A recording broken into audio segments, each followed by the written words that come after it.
Hello, and welcome to a brand spanking new episode of Show Boys. My name is Mike, joined as always on Thursday nights with my good friend and fellow host Nick. How you doing tonight, Nick?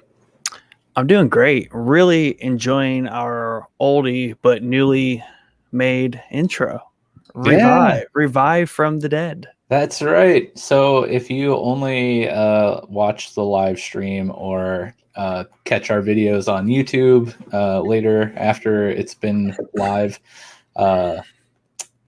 you may not have recognized that intro song. But if you're a listener of our audio versions, that's our typical intro. And we have a nice, fancy, new, upgraded StreamYard account now. So, we can use our intro song instead of that terrible 30-second bumper. And I'm so excited.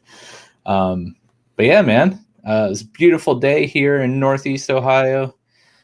Sun was shining. It's nice and warm. Got some yard work done. And now I'm ready to hang out with you for a couple hours. 4 hours. 3 hours. Yeah. We're going off the deep end tonight. Why even limit the time? Maybe we'll just hang out until we start working tomorrow morning. You never know. Ugh. Sounds terrible. But yes, we have a really fun episode for you guys tonight. We are going to chat about movie conspiracy theories, or probably better known and more widely used term of wild fan theories. But yeah, I probably a year ago stumbled on a really wild fan theory on YouTube and discussed it with Nick here and our friend and former co-host Cody. If you're an OG fan of the Show Boys, you might remember that name. Shared it with them and absolutely loved it. It was amazing, extremely wild and crazy. And once we started the podcast, I always thought that it would be a really fun episode to have, is talk about these wild, crazy fan theories. But also, maybe like some actual conspiracy theories that are tied to movies or shows. So yeah, that's what we're going to do tonight. We scoured the internet for some of our favorite and wildest theories that we're going to present to you guys. And also I wanted to give a little shout out. I don't know if he listens or watches, but Gerard from the Scene Snobs, I was watching a couple videos on his YouTube page. Shout out Gerard. And he had a really funny, wild video about how, I think it was like how Fast and the Furious basically started Star Wars or something. And it was it was really funny. And actually, it kind of made a lot of sense. So They usually do. Good on you, Gerard. But you, sir, too, were an inspiration for this episode tonight. But yeah, I mean, you have to have some, favorite fan theories for some of your most beloved shows and movies, Nick, without really like getting into our theories yet. But have you heard of any related to things that you enjoy watching or playing? Yeah, when it comes to conspiracy theories around kind of film and TV, I like Star Wars ones because Star Wars kind of is my niche, of course. Right. I have a handful of very simple, easy ones for us tonight. And also, some of my favorite that I just remember and always just like come back to because they're really good, just like conversation. Yeah. Defragmenters, if you will. They'll like disrupt any conversation, but I like some of the darker like cartoon takes, and I have a handful of some of my favorite there as well. I like animation, as we all know, and I like the dark take on the otherwise usually kid-friendly stuff. Are these theories for like actual kid shows or like your actual anime shows that you watch? No, these are more so like our shows that we would watch in the 90s as children. Ooh, okay. I'm excited about that. We also threw out the topic for this week's episode in our Discord like we do every week. And we had a few replies to our questions. So we'll dig into some of our listeners, theories, their favorite theories, some actual conspiracy theories that were brought up to us. And if you're watching on the live stream and you have any, wild fan theories or conspiracy theories related to movies or shows, feel free to, send it in, send a comment in. We'll throw it up on the screen and we will chat about it, and it'll be a fun time. So yeah, without further ado, let's just get right into it. Yeah. Well, before we get into like our theories, I think we need to address the banner or the picture behind us, really, which is kind of covered by our faces. But oddly enough, none of the theories that are on our image behind our lovely faces made at least my list. I don't know if they made your list. Did any of them make your list? Yeah. I mean, I would say one did make my list. I'm willing to explore lightly another one of those for sure. So behind our faces here, we have a picture of Stan Lee in an astronaut suit, surrounded by watchers. And this theory, we'll just touch on it real quick, basically is Stan Lee's cameo in all of the MCU movies prior to his unfortunate passing. There's a theory out there that it's not just, a random Stan Lee cameo in every movie. He is actually playing a character called okay, I'm gonna totally butcher this, so I apologize, but you try saying this word. It's Autu, or I don't know, Uatu, but he is a watcher. So that would mean that all the Marvel movies take place in the same universe, even the non-MCU ones, because he has appeared in some of those as well. But yeah, it's very interesting that he would be, basically this big cosmic character, which would be so cool. Have you heard of that theory before, Nick? Yeah, I have. And I mean, isn't it in one of the scenes where he's actually talking, like basically what that image is? Like he's talking to the watchers. Yes. So I'm more in favor of saying he is some sort of cosmic being that like works for the watchers. Yeah, I forget what movie that's from, but it is a post-credit scene where he's like floating up in space on like an asteroid or something and conversing with the watchers. Yeah. We'll skip over the Jar Jar one because I have a feeling that might be one that maybe you might talk about. But then we have, this lovely picture here of Rick Grimes with what appears to be a flat top and a pretty gnarly beard. But this popular fan theory of basically the entire events of The Walking Dead are just a fever dream while Rick was still in the coma from his accident from the very first episode. That this has been debunked. And truth be told, I stopped watching The Walking Dead about season 5. Kind of lost me.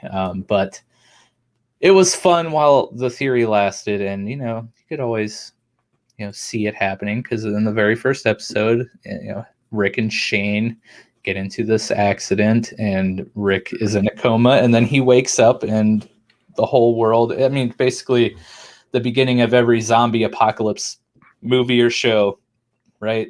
The main character wakes up from a coma in the hospital and walks out, and the entire world has gone down the toilet.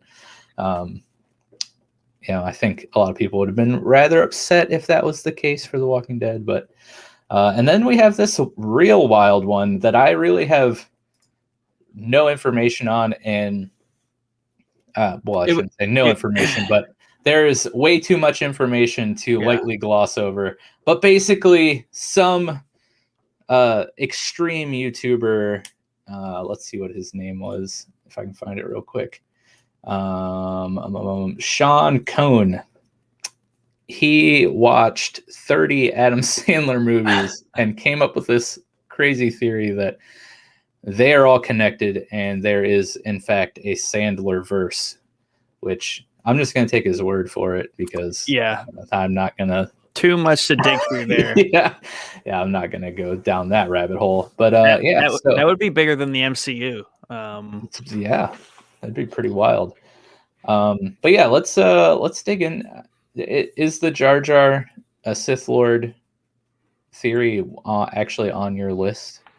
Yes, I was going to touch on that in my Star Wars Star Boys segment of the EP. Hey, all right. Well, why don't we start off with that one then? Let's go. All right, so we'll talk about Darth Binks or Sith Lord Jar Jar. They're all interchangeable, whether you want to call him, Sith Lord Binks, Sith, Darth Jar Jar, whatever you want to call him, because it doesn't really exist, though it is speculated that it could have or was supposed to be even. So apparently during episode 1, there is kind of like behind the scenes footage, right? There's like a particular thing that George says, like kind of off camera or whatever. And he kind of says it, Jar Jar is like the center or the answer to everything, right? And I think he could have been being just, jokingly saying that, right? Kind of just sarcastically. Mm-hmm. But obviously, being the internet, you got to take that and run with it and use it to back up this theory. Yes. It's further also stems from the idea where he plays this bumbling fool, right? Which can be seen as like his fight style, right? Like drunken kung fu, whatever that form is, right? So he takes on that. So like that's his combat angle. And you can see that in episode 1 where he fights battle droids and he's just kind of stumbling around, but he's actually doing some damage and actually killing things and being effective. And that's how he kind of hides his, his actual powers. They also call out to where he's very athletic. He can jump like 20 feet in the air. And that's like things Jedi do. But we don't really think about it because he's just kind of an idiot and no one really likes him. But people like him these days. And I've always liked him. I never had a problem with Jar Jar. I'll just say that now. I like Jar Jar Binks. But furthermore, when he becomes a senator, right? An influential senator, where he actually is on diplomatic missions and he is kind of successful at things. And in episode 3, he technically passes the motion to give Palpatine his emergency powers over the Senate and the Republic. So effectively, he was the one that suggested that Palpatine would become who he became to be. And, this is all just evidence that this Darth Jar Jar is pulling the strings all behind the scenes.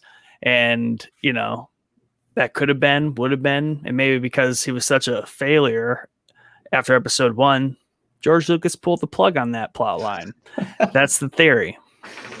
That's an interesting one. Yeah. It's a fun one. I mean, there's not like a lot to go on there, obviously, but it's worth entertaining because I've seen some really good fan art of what a Sith Lord Jar Jar would look like, and it's rather scary. Yeah, for sure. I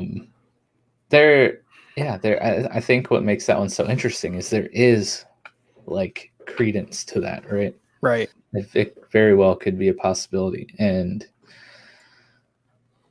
yeah, I kind of wish I could see it. I mean, I could also see him, giving the power to Palpatine, right? Because he's kind of a dork and didn't know any better, right? But I don't think anyone knew any better at the time. But you make a lot of valid points. I mean, have we seen any of his other, fellow species be able to jump 20 feet in the air? Not particularly, no. It might be a thing. And I'm going to pull up the Dark Lord Jar Jar photo because it's pretty scary. Ooh. Oh, geez. So if you're listening to the audio version, wow, I don't even know how to describe this. It's like if you took Voldemort and made him look ultra realistic. Oh, he does have the nose slits like Voldemort. Combine him with like a lizard of some sort, and then try to make that look like Jar Jar Binks in an ultra realistic way, and it's terrifying. Yeah, that's his true appearance. It's all ruse. Yeah, I could see it, and I would be a fan of that. So someone needs to make it happen in an animated Star Wars show. They need to dive into it. I mean, yeah. I mean, that's where we'd have to go to like legitimize it, where he just like sheds his like skin and he's just like ripped. It has like some sort of really crazy lightsaber. Yeah, that would be awesome. Or like, you know, he's fighting with Anakin or something like prior to the turn, and then like something happens and he just like force pulls the saber to him, and then like Anakin's like, "What is going on?" And then Jar Jar's like, I was gonna try to do a terrible Jar Jar impersonation, but I'm not going to. But he's basically like, "It's go time, Anakin, you and me." And then they have this epic lightsaber duel that you know, rivals the Darth Maul Obi-Wan. Lisa, no, think so. Yes, that would be so awesome. Lucasfilm, if you're hiring, I won't charge too much for that idea. But yeah, I mean that's a fun one. You know, not too deep there, just real light, skimming the surface. Okay. And I think ultimately it was the Jar Jar fan club trying to bring some sort of menace or, you know, further validity to him when he otherwise went through a long period of kind of hate, and even like the actor, kind of like his career got a little derailed because of that. The internet's just a rough place. Yeah. But they've since corrected that. And fun side note I learned while just like looking into it, just see what I could fully dig up on Darth Jar Jar here. Michael Jackson originally wanted to play Jar Jar Binks, but George Lucas said that he didn't want, you know, obviously a celebrity of his magnitude to kind of like steal the show from the movie. So that was an interesting tidbit. Michael Jackson's Jar Jar Binks would have been that is very interesting. Yeah. All right. Well, I have a Star Wars related one, but I'm going to save that for later. So we kind of break it up and really just make this entire episode low-key Star Wars. Yeah. Okay. Not a section. The whole episode is yeah. So if we just, you know, drag it out, then it'll just be Star Wars movie conspiracies. But anyways, so my first pick up here is actually going to be the video that I talked about in the beginning of the episode here that I stumbled upon a little around a year ago, and that is that Snowpiercer, the movie with Chris Evans, is actually a sequel to Willy Wonka. I had this on my list just to make sure we talked about it. Okay, good. Yeah, this is the one that sparked this whole idea, right? And this is a wild one, and there are two great YouTube videos that explain this in great detail. All of the links for any YouTube videos or like Reddit threads or whatever for any of the art or the theories that I present will be in the episode description. Nick, if you have any links for yours, make sure you save them. We'll put them in the episode description so people can check these out. But there's a video by a channel called Rhino Stew, and then a video by a channel called Nomadic Kong. And dude, they make the most excellent case for this. But the TLDR basically is Wilford, who is the inventor of the Snowpiercer train, is actually Charlie from Willy Wonka and the Chocolate Factory. The movie, it draws a ton of parallels to Willy Wonka and the Chocolate Factory. So you have innovation of food and technology. You have extravagant design, like in the train, that kind of rivals the design of the Chocolate Factory itself. Not only that, but you know, Willy Wonka was an innovator of food, but throughout the movie, you see a lot of different experimental modes of transportation, like the boat. You have like the cart thingy that's powered on the foam or whatever. You see the letter W everywhere in Snowpiercer. Now, granted, Wilford is the name of the guy who invented the train, so Wilford starts with W, so that makes sense that there would be W's everywhere. But still, you know what else starts with W? Willy Wonka. And you know what Willy could be short for? Wilford. Anyways, there is a need for small people in both movies, right? You have the Oompa Loompa, and then the train itself in Snowpiercer needs small children to like get in the nooks and fix the machine and the engines and things of that nature. The use of fear and chaos to kind of like control people. And then you have characters like Slugworth, who is Willy Wonka's spy in the chocolate factory. Mike TV, who is the cowboy pistol kid that's obsessed with watching TV. Veruca, who I think is the one that turns into a blueberry, or she's a spoiled brat. Anyways, Veruca from Willy Wonka. And even a possible child of Augustus might be in the movie Snowpiercer. You'll have to watch the videos to get the like full dive into all of those, but they're very convincing. Even Slugworth, the old man that is that lives in the back of the train with Chris Evans, that turns out to be a spy for Wilford, like even kind of looks like a super old version of Slugworth, who was a spy for Willy Wonka. So yeah, there is a lot in this theory that's just too good to be true. Yeah. So basically the theory posits that when Charlie won the factory, he found, or the story of Snowpiercer is the climate change was going to heat the world and everyone was going to die. So to prevent mass extinction, they developed a cooling agent to cool the earth, but it was too good and it actually froze the earth. So Wilford made this train that continuously runs, and that's the human race survives on this singular train. But the theory is that like Charlie saw the global warming thing coming, so he invented the train as just like a fancy train before everything happened, and he ended up changing his name to Wilford. And the theory goes on. It's really intricate and a little too in depth to like really fully explain on the episode. So you'll have to watch these videos, read the Reddit thread for sure. But there's a lot of plot similarities, economic class structures, kids, food, sacrifice, choice, and free will.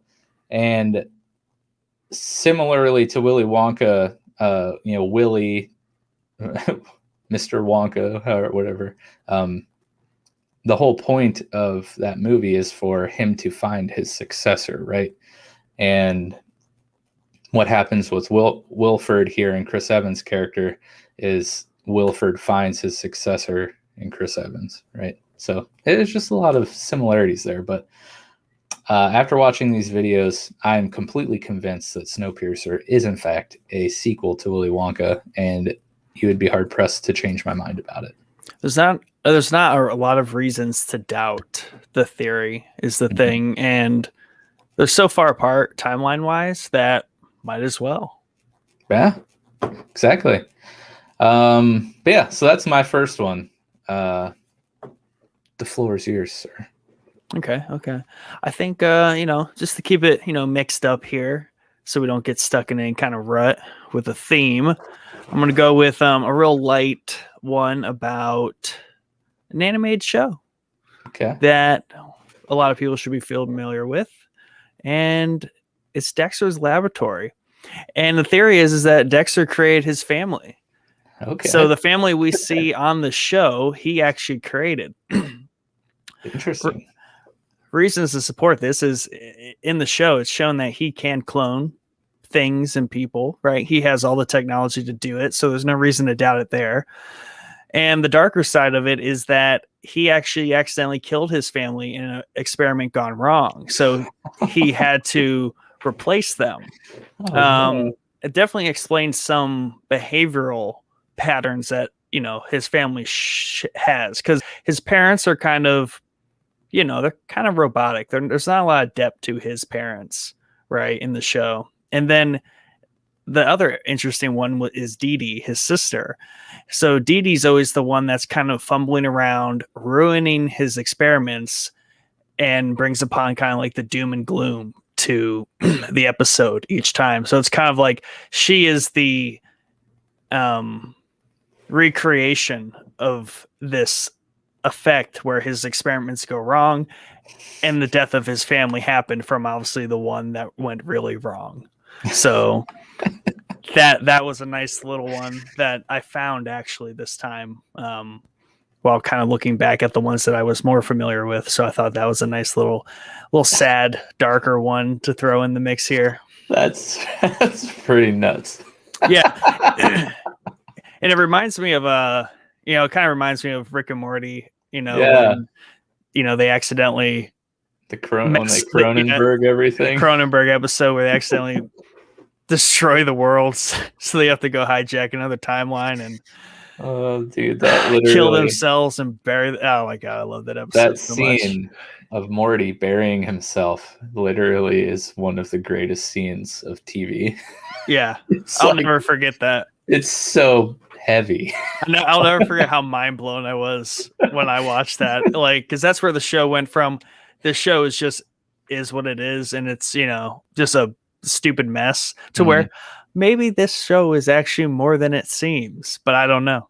That's obviously the big debate about Rick and Morty. Is it smarter than it leads on to be, or is it absolutely just randomness? So I guess that's a little theory in itself, right? Is the validity of Rick and Morty. Is it really genius, or is it really just stupid? Yeah. We'll never Dan know. Harmon. Yeah, I mean, that's just the question you ask about Dan Harmon in general. Yeah. Is he really a genius, or is he just stupid? Nobody knows. Yeah. Which the very last episode of Community is like, have you finished Community? Yeah. That is probably my favorite episode in the entire series, because it's like it just unravels into just chaos at the very end when they have like the commercial for the board game. It's just like, all right, live action Rick and Morty, here we go. Anyways, another thing about Rick and Morty though, I just got this the other day, like a week ago, why he refers to it as them as Cronenbergs, because the director David Cronenberg, who's very famous for all of his like body horror stuff, like The Fly and things like that. My mind was blown. I didn't even put it together until like a week ago. I was just like, I mean, get it. He's just a pop culture savant. Dude, that's all he does. Yeah. He just draws parallels and strings to everything, and it just looks good and makes sense, but it might just be complete random idiocracy. The funny thing is I wasn't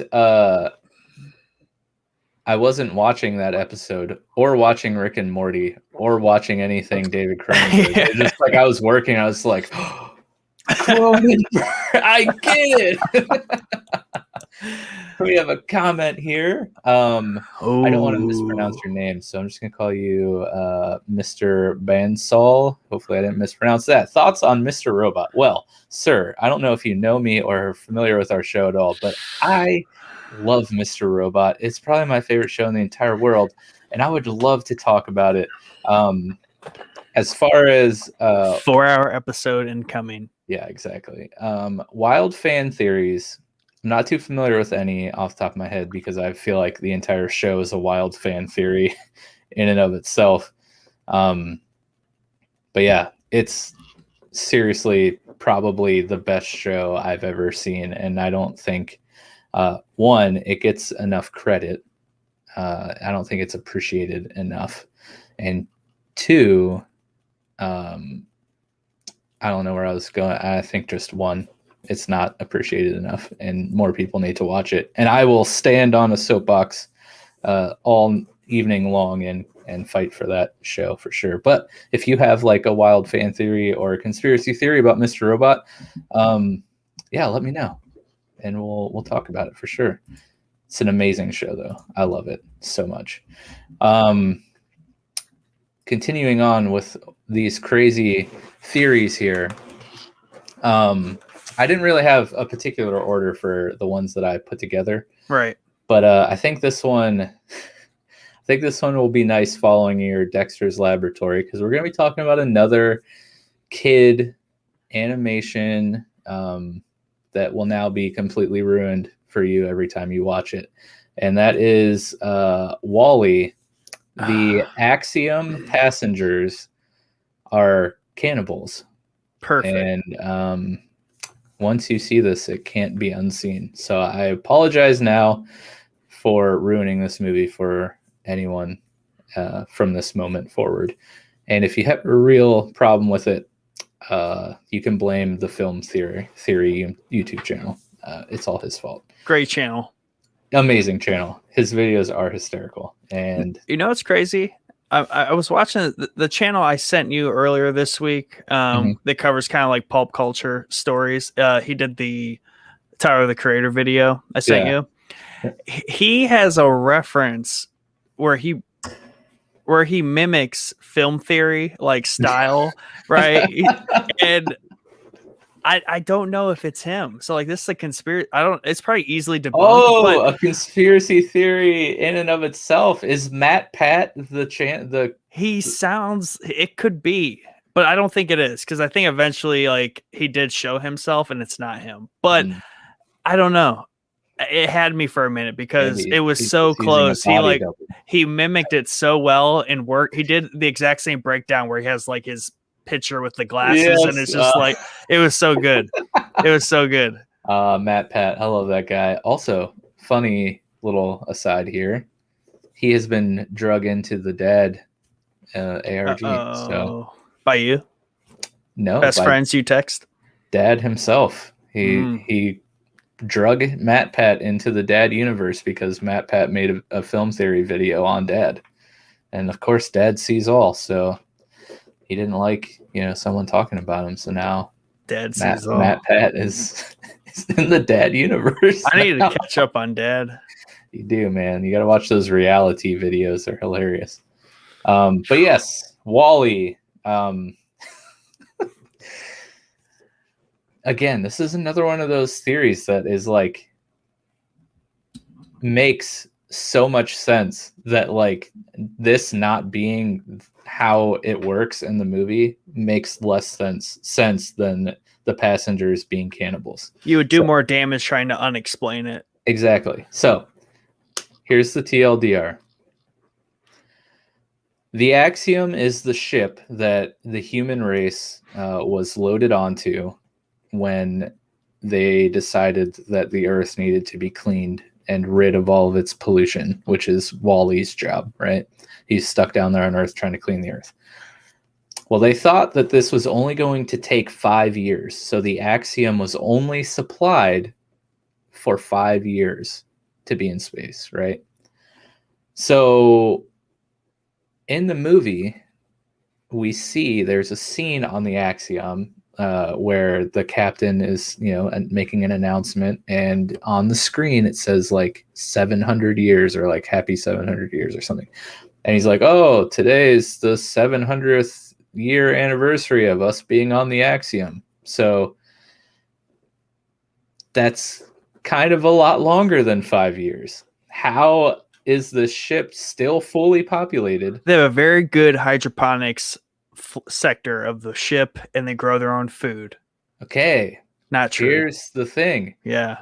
Nobody on the ship has ever seen a plant. That is true. Because there's a seed of a plant in like the captain's deck or whatever. And when a human sees it, they're like, what is that? Like, they don't know, they've never seen a plant before in their life. So Right. there is no like farm, there's no vegetables, there's no food growing on this ship. So the theory suggests that the AI on the ship learned how to recycle the bodies of the deceased by turning them into food for the living passengers. That's such a beautiful cycle. And there's a few things here. Like, one, the only way they eat is drink. That, like, their food is liquid. They're always slurping on a cup, right? Yeah. You just grind it up. You got a little like human smoothie there for you. I like the kidney flavored smoothies. Yeah, I mean, and if it's liquid, right, you can just flavor it with something, and you would never know, right? Yeah. You don't ever see them eat, vegetables or like a piece of meat or anything. They're just slurping down these things. And,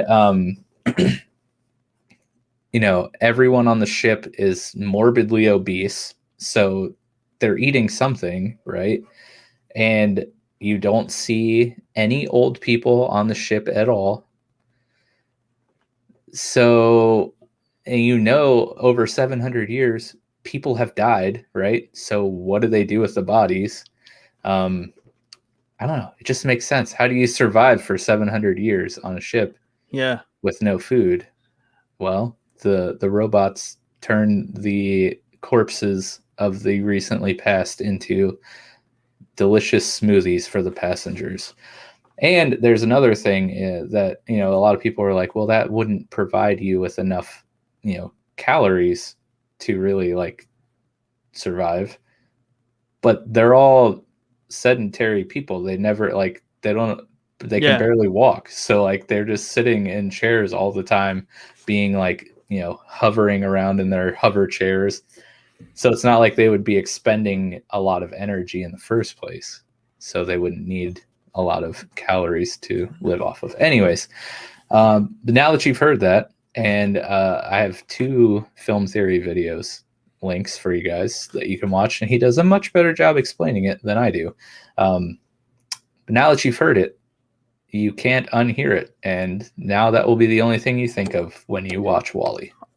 While doing some, light reading for tonight's episode, I did come across one where it was that WALL-E murdered all the other trash robots on the planet and scrapped them.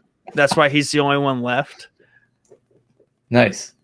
I didn't dig into it too much, but I feel like it's interesting that you found one about the humans on the Axiom being cannibals, and basically this one was saying that WALL-E is a cannibal. He's a serial killer. Yeah. I mean, that's a good point. Where are all the other WALL-Es? I mean, or maybe the humans were just so dumb that they're like, this one robot will be able to clean the entire Earth in 5 years, and that's why they're still up there. And it's I think they show like other parts of other robots and stuff. And I think that's where they're kind of going with, like, he just like killed all the other ones. That's amazing. Oh, our good friend PM Fusion is back. Wow, it's been a while, buddy. WALL-E is one of my favorite Disney movies. I don't know if the cannibal theory ruined or enhanced my liking towards the movie. It for sure enhanced mine. Yeah, I mean, it makes the Axiom seem way cooler than it is, because otherwise it's depressing. Now it sounds interesting.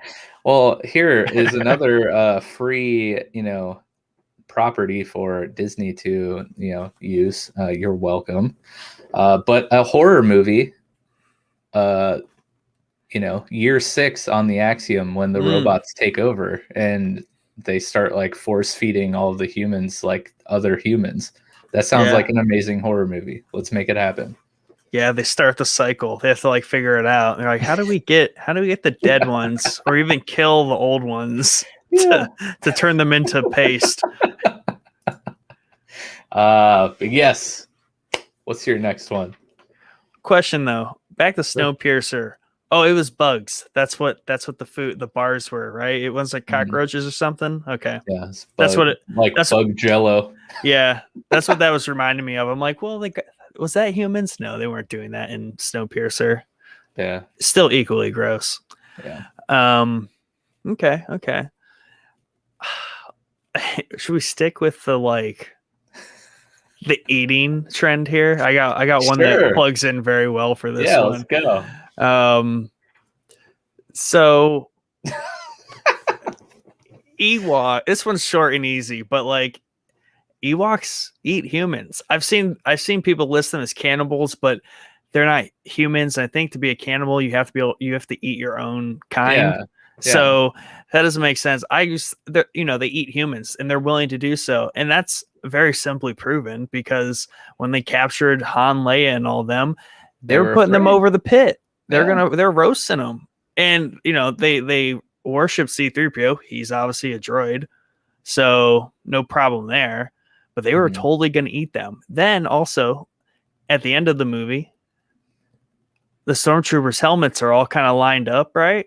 So, I mean, they didn't just collect the helmets. They drug the whole body back, and that's what the feast was all about.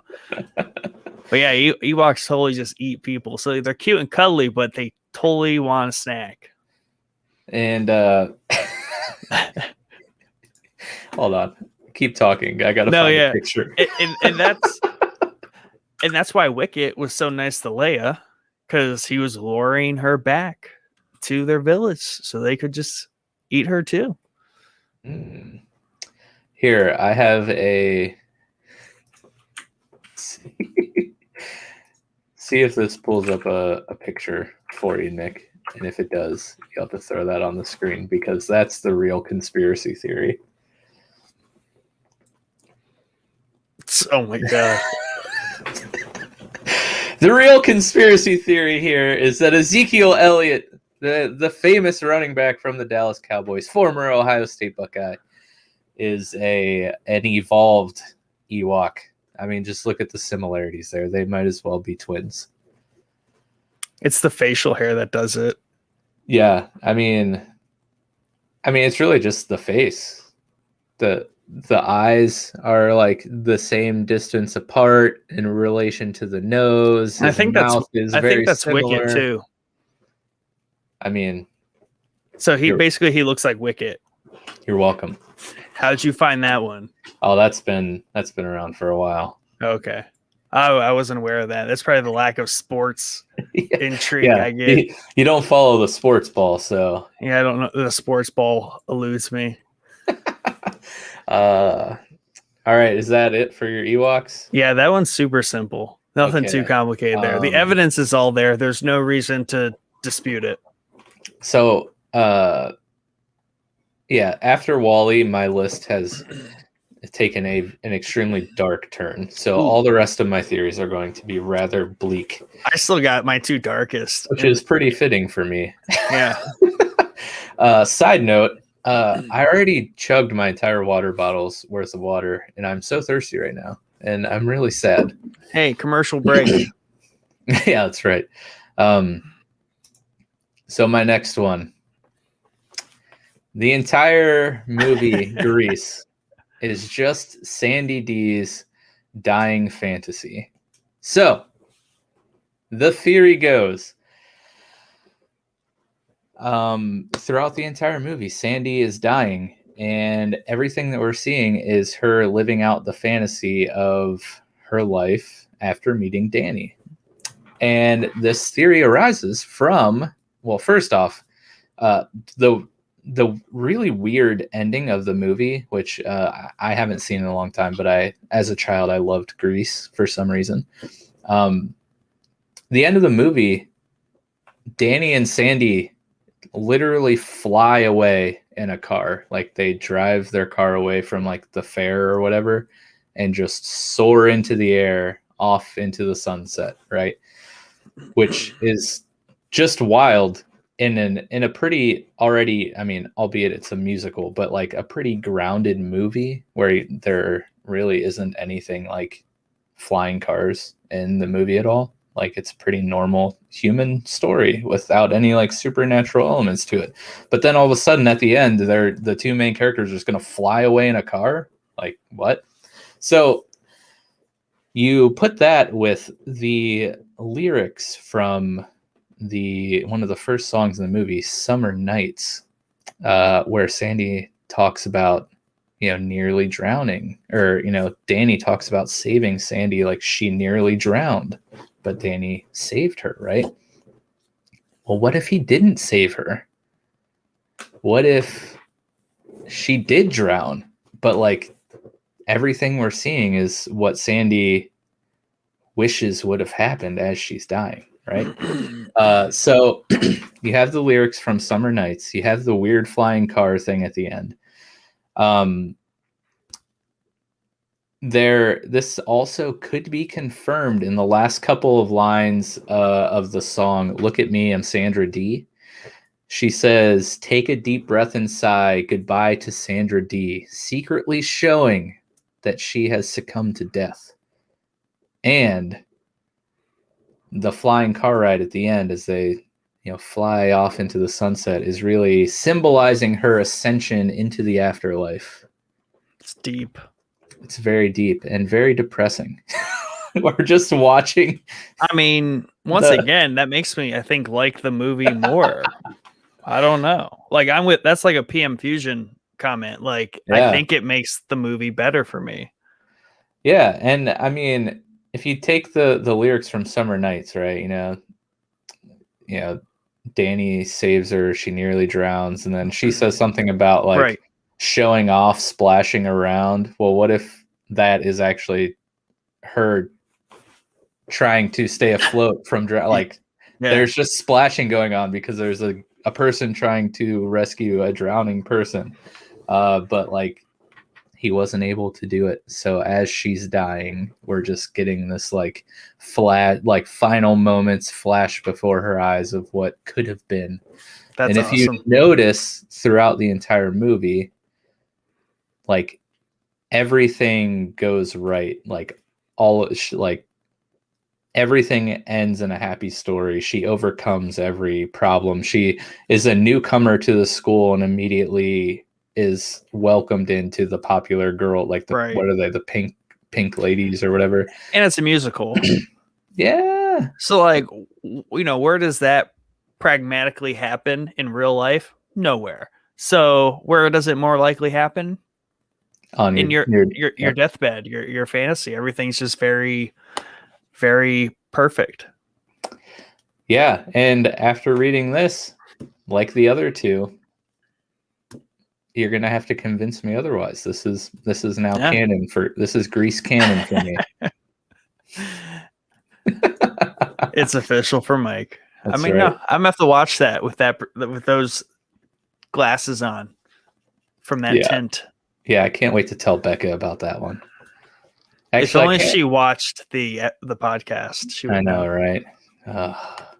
She actually did listen to. Shout out to the Podcasters Collective. And shout out. We were interviewed by them. This is totally random and has nothing to do with this episode. So sorry, apologies, but I could take a little side road here. We were recently interviewed and shown or included or whatever. We were one of the featured podcasts of the month for the Podcasters Collective on Facebook. So we got interviewed by them on a nice 45-minute long episode of their podcast. It was super fun. Sarah and I believe Tom was his name, maybe, hopefully. But anyways, super cool people. It was a really fun interview to do, but Becca recently listened to that. So if she listened to that boring episode,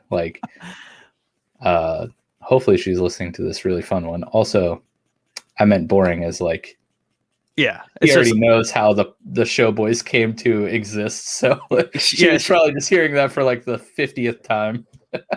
Maybe that's so she didn't really have to pay attention. She could just listen to it and be on her phone at the same time. Right. Kind of like how she watches TV. Right. Yeah. Or really good at re-watching things because they already know what happens. Yeah. So us talking about our own podcast, she already knows how it happened. Yeah, but riveting stuff. Yeah, back to Becca though. The Wally theory, Grease theory, and then my next theory could potentially just ruin 3 movies for Becca. Nice. So I can't wait to tell her them. But yeah, you're up, good sir. Okay. So this one, you might find this be a surprise, but it's thematic for what I've been doing lately. And I also find it super intriguing. And it's a little bit out of my element, so I'm definitely not gonna be able to explain it very well. But I got the too long didn't read version of it. Okay. But Thor, it ends the MCU. Okay. He's like the ultimate bad guy in the whole thing. And this is like supposedly the end of phase 5. And I believe we're in phase 4 currently.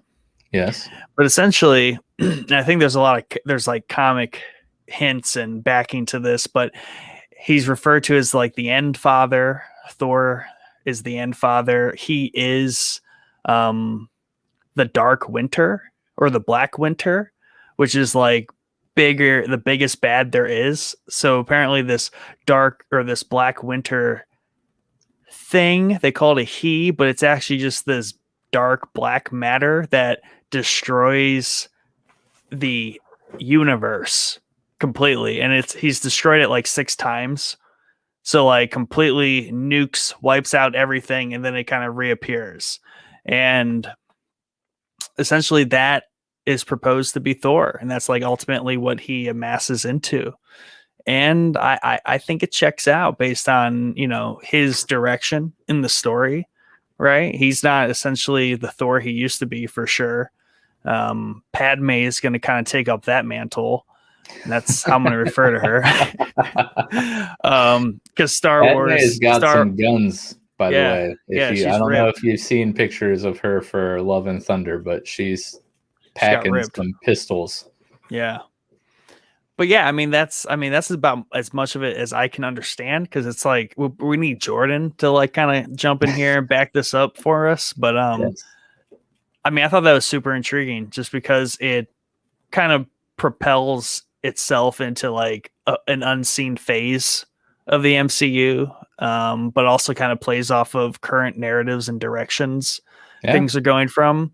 Plus, he destroyed Asgard. And that was previously a theory that came true out of the MCU because they hinted at it. He's a god, right?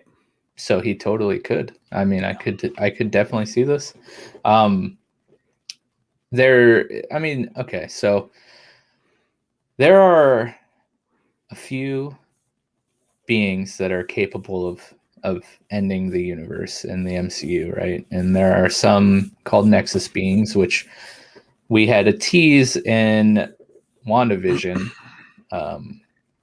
Well, it's not really. I guess it did. Was it confirmed? Maybe it was confirmed. I don't know. It's been a while since I watched WandaVision. But Scarlet Witch is a Nexus being. She can change reality as we know it, right?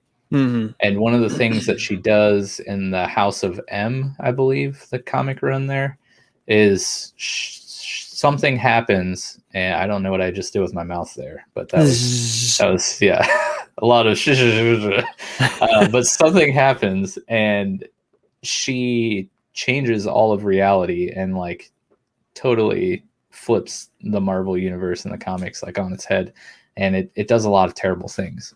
And that's kind of what a lot of people thought was going to happen with WandaVision. Maybe not particularly in the show itself, but like in the MCU as a whole, like a broader thing, which ties into the next Doctor Strange 2 Multiverse of Madness idea. But yeah, either of those, Scarlet Witch or Thor, I could definitely see being a person who could end the MCU, right? Yeah, neither of them are really on the greatest like redemption story arc either. Yeah, a lot of people will argue with me, but that's just because they have their rose-tinted glasses on still. But Wanda left WandaVision as a villain. Like, what she did to that town, Westview, I think it was called, Mm-hmm. was villainous. Like, there's no way around it. Yes, she was in grief and like trying to deal with her emotions, but in that she like held an entire city captive, and it was very painful and emotionally scarring for the people of Westview. And I guess the whole argument that she was in grief and dealing with her own, demons, right? That's not really an excuse to say she wasn't evil, because that's often usually why people are evil. And that's, that's Thanos, any of everyone outside like the Joker, maybe you can make that argument for. So, I mean, yeah, she probably has a ton of valid reasons. Thanos had a ton of valid reasons for what he did. Mm-hmm. I mean, a great example of this in the MCU is Killmonger from Black Panther. Mm-hmm. One of the best villains, I think, in the MCU, because he's so relatable, because you can see what led him to be Killmonger, right? And it was a lot of traumatic things happening to him, which is the case for most villains. I mean, a lot of traumatic things happen to people, and it makes them see the world in a different light and then causes them to do certain actions. But you kind of see that with Thor in Infinity War and Endgame. Like, he's struggling with basically in a roundabout way, it's his fault that Thanos was able to snap, right? Because he didn't headshot him. He didn't watch Zombieland, before his fight with Thanos there. So like that obviously messed with him emotionally and caused him to spiral into a Great Depression. And that's a good point. He was lounging around watching a lot of TV before all that. So like, what was he watching? He clearly was not watching the right stuff. Not watching the human takes on how you handle baddies. Right. Always go for the headshot, double tap. But before we move on, do you have anything else to add to that before we move on? No, I think I just request that someone explain this more to me. Yeah, maybe next time we talk to Jordan, which, speaking of Jordan, I think somebody needs to check on him after the poor week in the crypto market. He's all good. I hope so. He's good. But we have another comment. I'm going to try to pronounce your first name, so I apologize if I say it wrong. Nipun? Maybe? We'll go with that. But he says, what do you think about the conspiracy that Frozen, Tangled, Tarzan, and The Little Mermaid take place in the same universe? Mm-hmm. Now, while you were talking, I typed this into the old Google machine, and just the short snippet here, without like going too far in depth, the Tarzan theory is very simple. I've heard of the Frozen and the Tarzan one for sure. I'm aware of that. So it says Elsa and Anna's parents travel on a ship to an important meeting that some suggest is actually the wedding of Rapunzel and Eugene Fitzherbert, who is Flynn Rider in the Tangled movie, which, by the way, one of the better Disney animated films. My daughters are obsessed with this movie, and it's actually really funny. Along the way, their ship is caught in a storm and capsizes. So that obviously isn't a big enough snippet to tie in Tarzan and the Little Mermaid, but if their ship capsizes, then that could tie into the Little Mermaid. And if they wash ashore anywhere, that could tie into Tarzan. But I think that is very interesting. It's not one that I've actually heard of before, but with my daughter's love for all of these movies, I will have to look into it a little more in depth and see if I can pick up anything while rewatching these movies for the 300th time, because these movies are just pretty much on repeat at my house. What do you think about those? No, I've heard the Frozen and the Tarzan one. That one, I thought that was pretty interesting, just because, once again, not that it makes it darker, but it does make it darker, but it adds, a little bit of continuality or just like realism to it, where it just, it's, we're reading two stories from the same kind of story arc, going through time. And I just think that stuff's super cool. especially when, the movie's not at all presented for that, but there are all the clues there to connect it together. So I definitely appreciate when they do that without directly making it a thing. Yes, and he chimes in, so you mean Taika Waititi is coming soon to be the next Thor. So I'm not sure exactly what you're asking, but the Thor 4 Love and Thunder is filming now. Yep. So yeah, I believe also it's got a 2022 release date. Correct. Yeah, so Thor 4 is coming soon, in a little over a year, maybe. I wonder if it's front of 2022 or back of 2022. Regardless, it is definitely in the process right now. So Thor 4 coming soon next year. You ready for this next one? Yeah, it's a good one. I hope so. For all of your sake. Yes. Yeah. My next theory is Kevin McAllister from Home Alone, Macaulay Culkin. He grows up to become Jigsaw from the Saw franchise. I told you, we're going down a dark path tonight.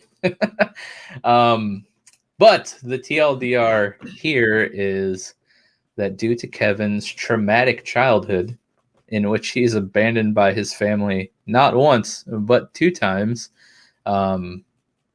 left alone as a small child, in the first movie, pestered by 2 wet bandits, right? Not only that drama, but when his family is actually around, they're all giant douchebags, and all they do is bully this poor kid for being different from the rest of them. You couple all of this together, along with his just already kind of borderline, sociopathic personality traits. He has an affinity for violence and booby traps. Yeah, he grows up to become the Jigsaw killer, right? Making it his personal mission to torture or punish people for their transgressions, just as he did with the wet bandits in Home Alone 1 and 2. So, yeah, in the first movie, they also look alike. Yeah, maybe. I mean, the only thing that doesn't really fit here is the timeline. Like, did they place the Saw movies in like a certain year? I'm not 100% sure, but I feel like they would be current time, kind of like Home Alone was, and like Jigsaw in the Saw movies was like in his 60s or something. And Kevin wouldn't have been that old. But that was the 90s. Yeah. Disregard that. Yeah. And this theory makes perfect sense. So like the first movie, he makes all these ridiculous booby traps, most of which are probably fatal traps. Like, I don't know, taking a full gallon of paint to your face, taking a hammer to your sternum to kill a spider. I'm pretty sure a lot of these, if not like just extremely, harmful, could kill people. He did this instead of like, I don't know, leaving his house and going somewhere else and like going to the police station or something, or his neighbor's house or something. I get that he's a small kid, but like, come on. At some point. He did, like, he stuck around and played the game. Yeah. With them. He didn't run away. He completely put himself in that situation. Yep. And what's Jigsaw famous for? Making ridiculous traps for his victims, right? Mm-hmm. And you bring up a good point there. He always mentions and uses the word games. They're playing a game, right? So maybe in Kevin's traumatic childhood, he missed out on being a child because he was being so sadistic and like having to take care of himself. That was his way of having fun and playing games, was torturing these poor burglars. Exactly. So, he sets all these deadly traps and seemingly in both movies like enjoys inflicting pain upon the wet bandits. And like in the second movie, like he's abandoned in a hotel. And again, instead of just like going to any sort of adult figure of power and being like, hey, my family left me, can you like help me?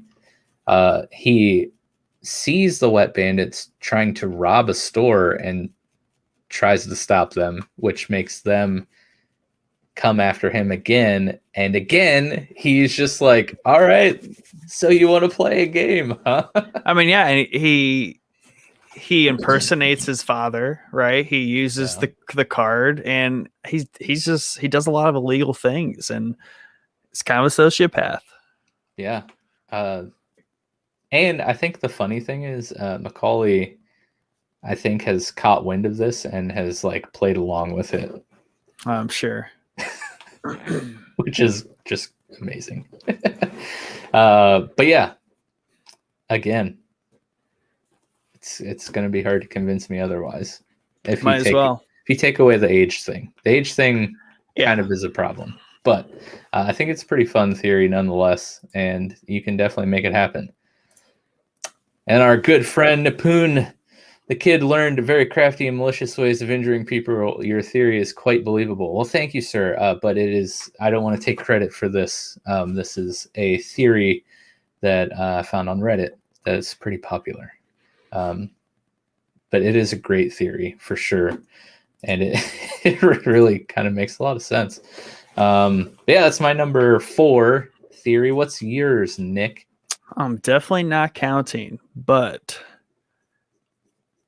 we're going to go with this one. And this is that the Rugrats are all figments of Angelica's imagination. This one I've known for a while, and I didn't watch a lot of Rugrats growing up. I kind of missed that one, but I loved that. I used to watch it all the time. Yeah, like all my friends loved it and watched it a ton, so I'm pretty familiar with it. Probably not familiar as I should be to like this theory as much as I do, but it's just creepy enough to really register with me. So basically, the theory goes is that all the babies are figments of her imagination, and that's just kind of how she copes with her loneliness and also different tragedies that struck all those adults, right? So she imagined her parents and friends having these children to kind of stand in place of those tragedies and for someone for her to play with, right? To kind of cope with it. Chucky and his mother died, which is why his father is like a nervous wreck all the time. Oh. So dark. Yeah, it gets a little more dark. So Tommy was a stillborn, leading Stu to always make toys for the son he never had. Oh. And the DeVilles had an abortion, so Angelica imagined male and female twins because she didn't know the gender. So it's there's a decent amount of write-ups on this one out there. Okay. That's just like the short and quick and just like the real like dark corners of it. But yeah, and I think even in like the show, people do go to lengths to kind of explain that there is enough wiggle room to say that the children aren't interacted with correctly or appropriately with the adults and her in the show, to where it could make sense even in the show where she's imagining, because obviously they talk and stuff and they're babies. Right. And to the point where I think they were, people were trying to say that the adults don't even acknowledge the children enough to say that they're real. Dang. As if they're kind of go back and rewatch all of Rugrats now. Yeah, it's super interesting. And I mean, I just thought that was pretty crazy just because that's such a main point of the show is these children. And it's just to say, yeah, they're all not real. And all these poor adults had all these very tragic things happen to them. And now, that is a very Mr. Robot thing to happen. Right. Yeah. That I love it. That Maybe complete that's subversion where Sam of reality. Esmail, Yeah. that must have been where Sam Esmail came up with the idea for Mr. Robot. Mm-hmm. He read this Rugrats theory. He's like, whoa, dude, I'm going to do this, but for an adult male. But I think the biggest thing that kind of proves this theory, now that I think about it, mm-hmm. is what real person would ever carry around a screwdriver in their diaper? Right. Just saying. That would be highly uncomfortable. So that's a good find, Nick. Yeah. I've always liked that one just because it disturbs people. Yeah, especially those tragedies. Pretty dark. Yeah, like it's one thing to say they're all figments of her imagination, but there's reasons for it. And it's her coping with like the loss. Does that person that came up with this have any like evidence for these tragedies? I wonder. Because that would be pretty crazy if they could like find some shred of evidence that would make them think these things. Right. I mean, yeah, we'll link the article, and people can. It's a long one. That's awesome. I love it. That's an amazing theory. You ready for my next one? Do it. All right, this one's up your alley. Good. I'm anxious to see if you've heard of this. Where'd it go? My bad. I had double clicked because I got 50 fingers. But my final theory for the episode tonight is that E.T. from the movie E.T. Is actually a Sith Lord. So let that settle in for a second. So before you go too far, okay. I don't think I've heard exactly that he is a Sith Lord, but there are theories out there that say it is very much the same universe, and it's the inkling that Earth is a part of the Star Wars universe.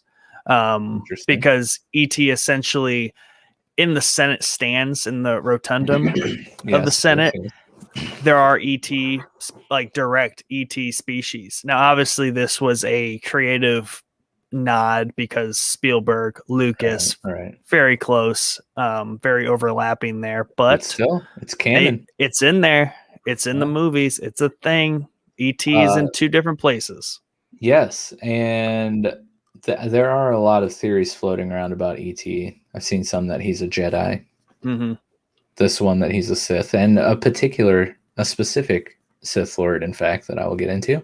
But yeah, one of the supporting pieces of evidence is exactly what you just said. The scene in the Senate in episode 1, there's like 3 little ETs in a little floating thing, whatever you called that. There is also an interesting thing. Did you ever watch the movie Neverending Story? Not enough to recall any of it. I loved this movie when I was a kid, but for some reason I was scrolling through Facebook and I got caught with one of those clickbait like top 40 things you never knew about your favorite childhood articles, And this one was about Neverending Story. And there's a scene at the end of the movie when they're like in the palace or whatever, and it's like a really far zoomed out shot, and there's like Mickey Mouse is in the scene, E.T. is in the scene, Yoda's in the scene, Gumby is in the scene. Like there's a bunch of like little Easter egg nods like that. But E.T. apparently is making his rounds. But again, he's seen in the same scene as Yoda in the Neverending Story. But basically the TLDR for the E.T. as a Sith Lord, it goes a little something like this. In the movie, E.T. recognizes Yoda when the kids are taking him trick-or-treating. Yep. Right? They walk past a Yoda and he like stops and he like turns around, basically like all the way 360s, like realize, hey, that's Yoda. And of course, the scene in episode 1 in the Senate chambers. E.T.'s powers in the movie also mimic those of the Force pretty specifically. He's able to heal. He's able to levitate. He's able to create life. He is holding a dead flower at one point, and in his hand, it comes back to life, regrows. Yeah, that makes him a Sith Lord. Also, he dies in the movie and resurrects himself, by the way. He mentally influences, borderline controls Elliot and other people in the movie. And, there's a few other things. But the specific theory posits that E.T. is actually Darth Plagueis, who is the only being known to have the ability to create life. At least that's what this theory says. I don't know that much about Star Wars, so I'm hoping that is correct. Is that correct, Nick? Yes. Okay. But Darth Plagueis was allegedly killed by Sheev. Did I say that right? Palpatine. Okay. That's his proper name. Okay. But the theory goes on to explain that after Elliot helped E.T. go home, the illness that killed E.T. on Earth, that he brings himself back to life from, it relapses when he's traversing space again. And in his attempts to drain the life force from his crew on the ship and even Elliot and his family back on Earth, it causes his body to become deformed and discolored, and quote, his features morph, becoming a hideous facsimile of the people he had drained. And it explains how E.T. would have recognized Yoda, because Yoda would have been on the council before Plagueis left for Earth. And it would explain why, Plagueis was missing for decades. Also, E.T. being a Sith Lord, according to this theory, is the only explanation for his abilities, and Plagueis is the only one that fits the description here, if he were to be a Sith Lord. So, just going to throw that out there. What do you think about it? I have a few questions. Okay. I probably won't be able to answer them, but shoot. So are they, did they specify what? So to me, he would have had to traverse space, get affected by this illness, and become physically like E.T. And then they're saying that Plagueis was E.T., he is that species, right? And then through his draining of the life force, it morphs his body into whatever the deformed thing that Snoke or whatever is that we see in all deformed and crap. But we know the species of Plagueis though, and he is nothing like E.T. That's my main. That throws a wrench in the gears here. Then yeah, and the fact that Plagueis was old canon, legends, unconfirmed canon, killed by Sheev, Palpatine. Right. But I mean, there's some. You can do essence transfer. There's a lot of goofy things Sith can do, so you can stretch it though. Oh, let's see what his. Okay, so his paragraph here says, it's unclear what actually happened between Palpatine and Plagueis. It's possible that Plagueis simply decided to leave the galaxy and promoted Palpatine to Sith Lord in his place, or it's possible that Palpatine did try to kill him, maybe even succeeding before Plagueis managed to revive himself, and afterwards Plagueis fled. Yes. So, either way, Palpatine takes power in the Senate, and Plagueis flees the galaxy along with supposedly loyal servants of his race. Yeah. While investigating a planet where the humans are apparently forceless, Plagueis is abandoned by his comrades who are attempting to rid themselves of his influence once and for all. Plagueis eventually comes across some humans that he uses his force powers to influence, making the child into nothing more than a puppet for him to work his powers through.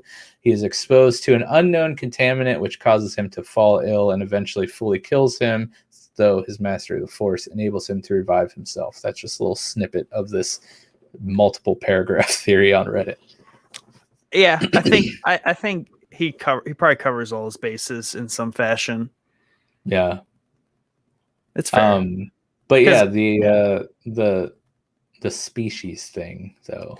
That's the only tricky part. I mean, he can essence transfer like his being to different bodies.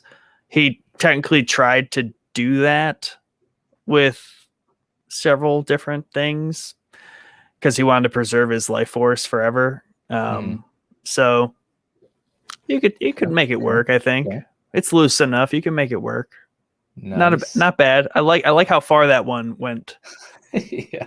So Rambo chimes in. Those are some weird theories. You're telling me, brother. Yeah. Yeah. They are some crazy ones. But that's what makes them so fun. But does this get the approval of Nick?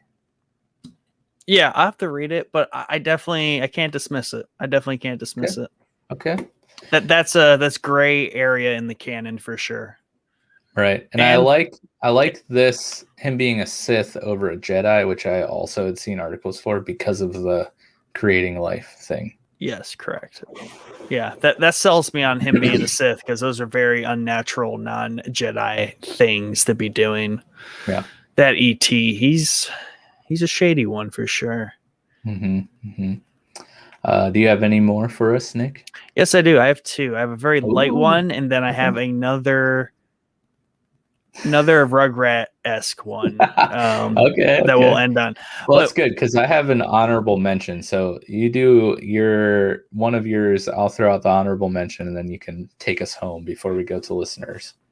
Yeah. So the real quick one here, and I mean, I guess it's a theory, but it focuses solely on a singular scene in The Force Awakens, Episode 7. And it's a scene where Kylo Ren and his father, Han Solo, are on the big old bridge spanning the giant chasm. Okay. And we get the scene where Kylo puts out the lightsaber, and I'll throw up the thing here. And basically it says that Kylo Ren didn't kill Han Solo. So it's largely believed that Kylo Ren killed his father, right? And the whole kind of trope there is he kills his father. He is then challenged to kill his mother, right? And we see that he doesn't actually kill his mother, and he didn't even attempt to. He didn't fire those shots in Episode 8, I believe. His two wingmen fired and blew up the bridge attempting to kill Leia. So he hesitated there, right? So that gives evidence to kind of propagate backwards to the scene with his father, Han Solo, where he puts the lightsaber out, where they both have their hands on the lightsaber. And the dialogue goes that, Kylo Ren basically is telling Han Solo that he doesn't think he has the strength to do it, right? Or, he can't do what he needs to do. And Han Solo kind of does it for him and kills himself by activating the lightsaber blade. And basically spared Kylo Ren from having to do the thing that Snoke expected him to do: kill your parents, rid yourself of your past, and fully become a Dark Lord of the Sith. He was never strong enough to do any of that. He was always had that shade of light in him, as we saw all the way at the end of that entire trilogy, where he does redeem himself, but he never fully fell either, because he couldn't kill his father and he couldn't kill his mother. So why would Han kill himself, though, to help Kylo achieve his master's goals? So Han basically understood the path of things, right? So for Kylo to succeed in basically bringing balance to the Force, he had to kill Han Solo, because there's no way that they were going to have to exit that confrontation without it appearing that Kylo killed his dad. Because obviously if he didn't, and he'd go back to Snoke, they'd probably kill him. So to save his son, he killed himself because that's what he needed to do. Makes sense. Yeah. So it's like... And Harrison Ford didn't want to be any more Star Wars movies. I mean, let's be honest. Yes. So not only will people forever argue who shot first, that's right. they will now argue who activated the lightsaber first, or period. Yeah. Anyways, Han, just the center of controversy in Star Wars, apparently. He loves it. It's a pretty interesting theory, though. Yeah. Yeah. And there's a decent amount of evidence to back it up, and they don't show who did it. And there's all the reason to believe that Kylo actually did not kill his parents. So it redeems him a little bit there. Nice. This one, so my honorable mention here is going to be very short because it's pretty in depth and very big, too long, didn't read. Right. And I actually didn't read this. I watched it. So it's even harder to summarize. But another great one from Film Theory. And this one is that Neo isn't the one in the Matrix. And basically, the most epic TLDR is Neo is not the chosen one. It's actually Agent Smith. Yep. And he goes into like very, very, very, very, very, very, very... I've watched this one a long time ago before you and I were like doing the film theory stuff. It's pretty solid. It's a good one. Yeah. Yeah, it's very interesting. And I figured that this is one that you might have heard of before because you love The Matrix, and it just feels like something that any Matrix fan probably would have heard at some point. Film Theory channel and Star Wars Theory channel, very, very good channels on YouTube. Yes. Yeah, for sure. There are a lot of good film theory ones that I thought about using for this. There's another similar one to Chosen One-esque where he made a video about how Harry Potter is not the one. I watched that today. He's actually one of two possible ones. That one's good. Yeah, and I sent that to our friend Fran, who is a Harry Potter super fan. She's like, yeah, that's old news. Like, they literally say that in the book, pretty much. So I was like, I feel kind of dumb now. Because I was like, I thought I had something sweet for Fran. But well, I had seen that one, but framed in the fact that Neville just is the chosen one. Not that they're like a dyad kind of thing, like a Rey Kylo spin on it. So I like the dyad, and especially because it supports it in the books. It basically is a thing. Yeah, it was very interesting. But he has just a ton of Pat, bro. If you're listening, which of course you are, you need to jump on an episode with us. Have fun. We can talk about all of your videos because they're so entertaining. But yeah, the self-awareness is the best thing about his videos. I know, I love it. It's the stuff I love. But anyways, that was my honorable mention. So why don't you bring us home before we jump into our listener comments from Discord? Yes, sir. So we're going to take a little dark turn here and ruin Winnie the Pooh for everyone. Oh. So Christopher Robin's case of schizophrenia. Okay. So essentially, and there's an article to go with this that we can link, but basically someone went through this show and diagnosed all the central characters with a different psychological disorder. So Pooh has ADHD, okay, OCD, and other impulsive tendencies. Eeyore is clinically depressed. Piglet has generalized anxiety disorder. Al is dyslexic. And Tigger has ADHD as well. Christopher Robin is schizophrenic, and all the other characters are manifestations of his own imagination. Obviously, I think that little bit there, I think we're all aware that they are figments of his imagination. Right. But essentially that all the characters represent Christopher Robin's own schizophrenic struggles with coping with reality. So he acts out all of these scenes and these characters in his mind to deal with his schizophrenia, which kind of lines up with what, being a schizophrenic is, because you are a lot of things, or are able to be a lot of things, because your perception of reality is either enhanced or skewed. You could spin it either way, but essentially, yeah, each of these characters are essentially him, or all this is being acted out in his mind as he lives his tough mental disorder out there. That is super interesting. Yeah. And I think, and this one didn't list Rabbit, but Rabbit has one too. Rabbit's like, I feel like Rabbit's OCD. Yeah. What did you say Tigger was? He has ADHD too. Oh, okay. Yeah, that's funny. But I mean, also not funny. It's mildly depressing. But I wonder, like, how. So this is probably going to sound really dumb, but I'm not like a mental health expert. Like, how similar is schizophrenia and dissociative identity disorder? Because that is what Elliot suffers from in Mr. Robot, which allows him to, create a personality like Elliot.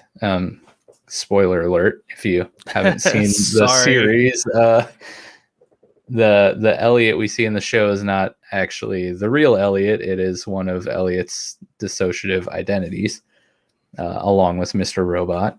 And even characters like Crazy Jane from Doom Patrol, has dissociative identity disorder, and all of her different personalities that come to the surface all have different superpowers. Anyways, like, with schizophrenia, is it like similar to where they have these different identities that like take over and present outwardly, or is it just like a thing in their mind where it's just like reality? So I really have no idea. Yeah, so obviously without like Googling it and reading like the definitions of each, I would say the identity disorder is basically very much like Elliot here, where he literally becomes a different person, right? And he acts out as that person, and there's no recollection of each other, right? Because he's not even aware that Elliot and Mr. Robot are the same person, that he is both. And he's able to construct his reality that these are completely two separate things happening. Whereas schizophrenia is more so you are self-aware that you are you, but that one, you have this altered reality where, you think things about yourself, like you go on like space missions, or you fight monsters, or these crazy things happen to you, but also that there are these voices more so in your head that you conversate with, that are just different characters, different conversations you have. So more so you don't identify as those people. They're just additional people in your mind. That makes a lot of sense, actually. Yeah. Yeah, man, I would say Rugrats probably the darkest one. Yeah. But this one is still like pretty sad. But I enjoy it, and all of the theories that we found and stumbled upon for this episode were super interesting and very entertaining to read. And bless those people that came up with these theories. But yeah, we have, we have some comments here from our Discord, which again, like we mentioned earlier, every week, usually on Mondays, I'll throw the topic for our Thursday night episode into our Discord and ask for your thoughts, opinions, and answers or whatever. And we then discuss your comments on the show, and it's always super fun. We love doing this. It's a great way to interact with you guys, and it's a great way for you guys to be able to be a part of the show. So that's what we're going to do. We're going to dig into these comments. The first one here is from the one and only OG BB8. She says, I think we definitely need to discuss Jar Jar being a Sith Lord. We got you. Got you covered. And boy, he is one scary looking Sith Lord, to say the least. Our good friend Mel, she says, one of my personal favorite movie theories is that Pennywise from It and Mary Poppins are two members of the same species, or at least very similar species. It was posted on Reddit a few years ago and is actually well thought out and pretty good, if a bit disturbing. Both characters disappear and then come back many years after their original interactions with the children, 25 for Mary Poppins, 27 for Pennywise. But while Pennywise feeds on children's fear, Mary Poppins feeds on their joy, enabling her to interact with fewer children and still maintain her energy for the same approximate period of time. Since, as we learned in Monsters, Inc., children's laughter is more powerful than fear. After they leave, both sets of children seemingly forget their interactions. The Losers Club forget Pennywise entirely upon leaving Derry, and the Banks children only remember Mary Poppins as a normal nanny with no magical powers until her return in Mary Poppins Returns. They also both enjoy a bit of song and dance, as well as having reflections that move and interact independently of themselves. That's awesome. That is super interesting. No, that's great, and I love that it references monsters. There's actually, there's some conspiracy theories about Monsters Inc. out there. You tell. I didn't read them too in depth. I just saw them pop up on lists. Oh, lame. But I like that. But I like that it pulls that in. Mm-hmm. That's some good context. Mel then. In regards to the Jar Jar Sith Lord, she says, yes, I love that one, especially because it was basically Jar Jar that gave the Emperor absolute power in the first place. I like the idea that he was only pretending to be a bumbling idiot in the prequels as a part of a sinister plot by Palpatine. It's a very valid point, and you are not alone in being a lover of that theory. Mel, if you haven't noticed by now, is an avid commenter in our Discord, and we love it. She has yet another theory here, and this one is a good one, I must say, because it's for Willy Wonka, albeit a different theory than I originally presented. Another that I recently stumbled upon and that I love is from Willy Wonka and the Chocolate Factory. This is a bit of a long one, so hang on. In the original, Gene Wilder version, it doesn't really work with the Tim Burton one, since the children are explicitly shown at the end to be alive and mostly well. Wonka is basically sacrificing the kids Cabin in the Woods style. So major spoilers if you have not seen that movie. Sorry. Well, I believe both Cabin in the Woods and Willy Wonka and the Chocolate Factory are pretty old, so I think we're good here. She says, the children even fit the major archetypes that are shown in Cabin in the Woods very well without having to be altered. The whore being Augustus Gloop, whose gluttony for candy is his downfall. The athlete being Violet Beauregard, chewing gum champion, who is killed by her own competitiveness. The fool being Veruca Salt, spoiled brat, who demanded everything regardless of the rules or warnings and died after doing something she was told would end badly. The scholar being Mike TV, television expert who frequently assumes that he is the smartest person in the room, eventually killed by his own arrogance and hubris. The virgin being Charlie Bucket, the innocent who came from humble beginnings. She then goes on to say, according to the rules of the ritual, it will not work unless they are warned by the harbinger, in this case Willy Wonka, who tells each child not to do the thing that kills them, though not always enthusiastically, she adds, and they blatantly ignore him. The whore must always die first, which Augustus does. After death, their blood must be spilled on sacrificial tablets, which likely happens after each is taken away by the Oompa Loompas and the parents are dealt with. The virgin's death is optional, but only if they suffer and have been tempted in some way. In the movie, Charlie is tempted and drinks the fizzy lifting drink, causing suffering when he does not know how to get down, and he and his grandfather are nearly mutilated by a giant fan in the ceiling.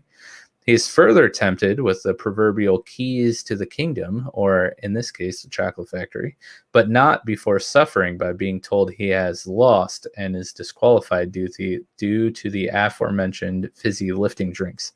He then proves his worth by returning the everlasting gobstopper and showing that his virtue and integrity as the virgin are still intact. This movie is like 10 years old, but I'm still using the spoiler tag, which is appreciated, but probably unnecessary. That is quite a great theory on Willy Wonka. Though, well, no, I can see why it's like a wild fan theory, conspiracy theory, because if we're following this, then the kids are being sacrificed and their blood is being spilled on sacrificial tablets by the Oompa Loompas, which is pretty gnarly. I want to see the like Oompa Loompa version of that movie that runs parallel. Yeah, I want to see it's just a horror movie while they're Oompa Loompa. They're just like dumping children's blood out on these stone tablets. So dark. Oh yeah. That was a great comment, though. Loved it. She then says, I love the theories about older movies the most, even the debunked ones like the Munchkin. Oh, this is actually... So we're entering actual conspiracy theories revolving around movies now. So yeah, she says even the debunked ones like the Munchkin that supposedly hanged himself in The Wizard of Oz, but it turned out to just be a bird puppet that was not visible until the high-def version of the movie. I think everyone who's like a quote-unquote movie buff has heard this, that there is seemingly a hanging person in the background of one of the scenes in the forest with the Wicked Witch. And it just looks like somebody like hanging themselves in a tree, and there's just like a corpse hanging from a tree, which is super creepy. But apparently it's just a bird puppet, which I don't know what bird puppets look like humans, but you know, whatever you say. And then she also brings up the theory from The Shining was Stanley Kubrick's way of providing evidence that the moon landing was faked. So apparently, the theory goes that, well, she says it's fascinating. There was a documentary made a few years ago that talked about it during one of its segments. The theory is that Kubrick, since he is known to be a detail-oriented perfectionist, was hired to fake the moon landing, but felt guilty about it. So he littered the movie The Shining with clues. The cart supposedly resembles Apollo 11 launch pad. Room 217 was changed to 237, which symbolizes the 237,000 miles between the Earth and the moon. And Danny wears an Apollo 11 sweater. Things like that. It's bonkers and has been thoroughly debunked. She also, I'm telling you, avid commenter. I love it. This is her last one for this episode, though. How about something that sounds like a crazy conspiracy, but is actually true? Like the fact that they used real skeletons in Poltergeist for the end scene in the pool. Apparently, it was actually cheaper than making fake ones. And the special effect makeup artist testified during a deposition in court that they were real. I've heard some things about Poltergeist. Man, the fact that it's cheaper than making fake ones, like, were they just able to get real ones on like some market street where there's like, yeah, $10, you get a whole skeleton. Heavens forbid we ask where that skeleton came from. Right. I think what I read from that comment is you and I need to get in the prop skeleton manufacturing game. It sounds pretty lucrative. Yeah. But I mean, what are you going to do? Use real ones? Gonna have to. You could just charge whatever you want, apparently. Oh, dear. But thank you, Mel, for your contributions. Those were some really great comments. Lastly, we have a theory from your boy Mikey. Looks like an original theory. I googled I googled this and it did not come up on the internet. Ooh, so Mikey coming up with his own theory. I love it. So your boy Mikey, he is Nick's co-host from the Bad Batch Companion series. Shout out! Check it out every Sunday night Shout at 9 out. p.m. You should watch it. It's great. He says, I don't know if it counts. Well, this would be an original theory because he literally says, but I have a theory Yes, that at sir. the end of South Park, it will be revealed that Cartman and Kyle are actually brothers. Oh, this is hilarious. I laughed this hard when I originally read it. Oh, it's great. I love it. In the infamous Who is Eric Cartman's Father, we learn that his mother is actually his father, but his biological mom has never been revealed. I believe his mom is Sheila, who is Kyle's mom. It would make sense due to the weird situation, they never tell the boys while they're young. And Cartman and Sheila share similar body types where most townspeople have the same body shape overall. And personally, I like the idea of Kyle having to accept that he's brothers with Cartman. And Cartman would have to accept that he's Jewish and would no longer be welcomed into Mel Gibson's open arms at the pearly gates. That's fantastic. Oh, that's an amazing one. That might be my favorite one. It's so funny. It just builds on so much. I know. It's like the longest joke that for both of them. I know. I'm just imagining the final scene of like Cartman and Kyle just staring at each other with like mouth agape. Like, I can't believe we're brothers. That would be a very South Park thing to do too. I love it. Oh yeah. I mean, the first thing Cartman would do, it would just be like swear all the profanity that he's Jewish. Yes. Oh my God. That's amazing. But yeah, I think that about does it for our episode tonight. Do you have anything else you would like to throw out there before we wrap up? No, I think that's about everything. I mean, yeah, there's just so many good fun theories out there, right? You can go on Reddit rabbit holes, YouTube rabbit holes, and film theory rabbit holes. The evidence is out there, and this is just always fun stuff. And if anything, like many of these, like this makes me like some of this stuff more, right? And what a better reason to go watch some Disney movies and try to link those together. Yeah. I think the animated ones might be my favorite. Just the way you can like bury clues in those ones. Oh yeah, for sure. Yeah, all great points. And thank you to the listeners who chimed in tonight, throwing out some of those theories, like the Disney one. That was great. Your contributions to the episode are greatly appreciated. We're really thankful that you tuned into the live stream and felt the need to comment and chat with us. We love it. I would also like to shout out Gerard again from the Scene Snobs. I think he is a host, or he frequently appears on their Behind the Box episodes on Wednesdays, I believe.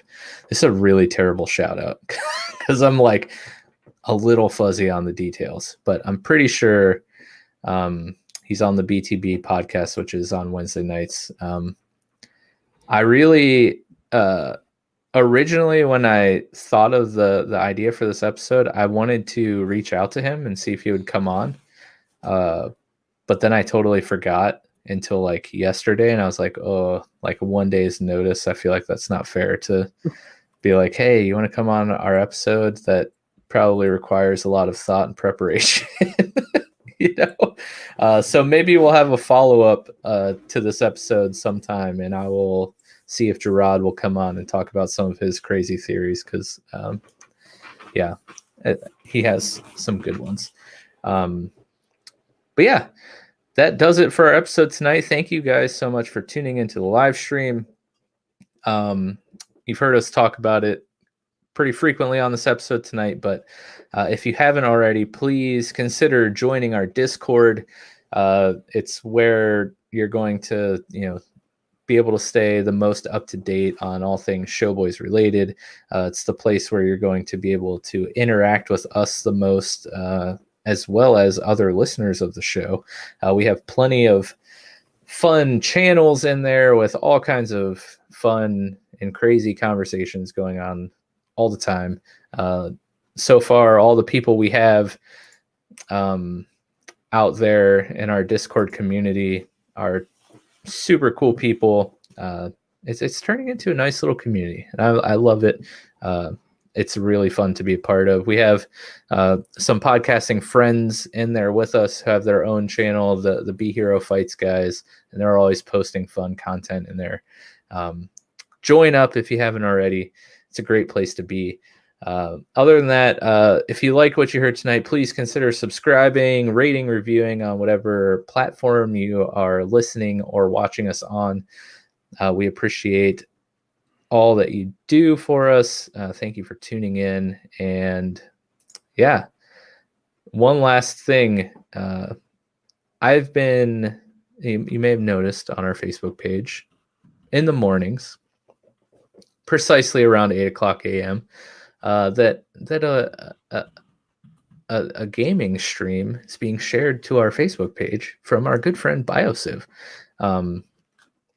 I've been sharing his stream up on our Facebook page because I find his gaming streams weekday mornings very entertaining. And if you have a fun, not so fun, boring desk job with multiple monitors at your disposal and are looking for some early morning entertainment, I highly recommend tuning into Biosiv's streams. They're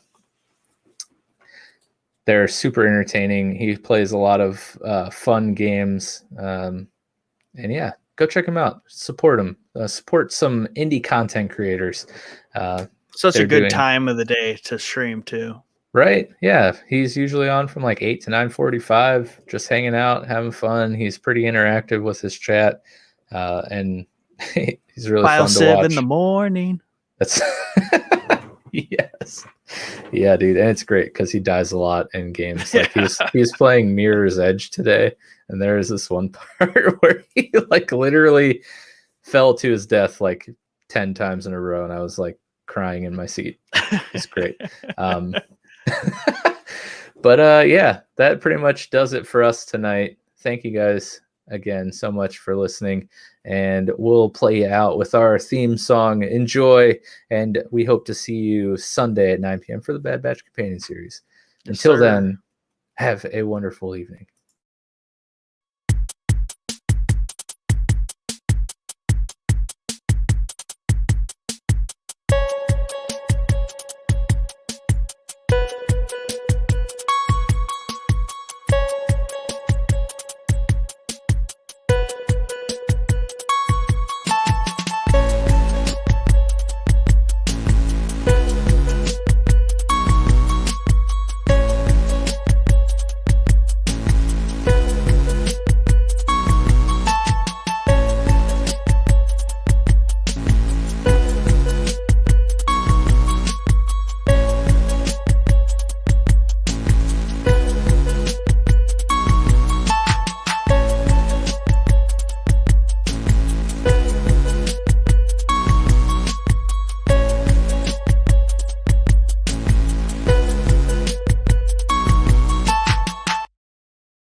Yeah, and so for the Rugrats thing, if you read on, and this is where it gets even like crazier, is for the all grown ups Rugrats show, right?